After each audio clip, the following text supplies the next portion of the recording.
To create eye-catching 3D text effects using Canva's copy art style feature, start by opening a blank canvas and adding a heading with your desired word.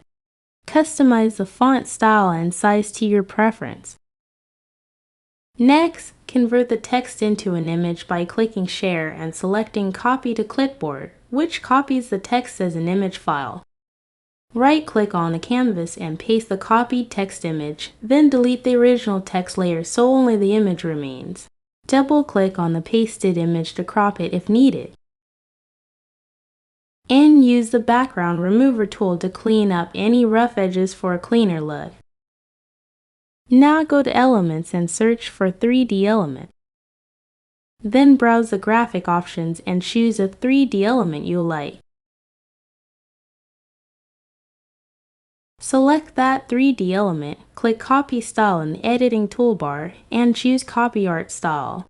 Your cursor will change into a colorful paint roller. Simply click on your text image to instantly apply the 3D style to your text. This method allows you to quickly transfer complex visual styles from any element to your text, giving you professional, artistic results without manual adjustments.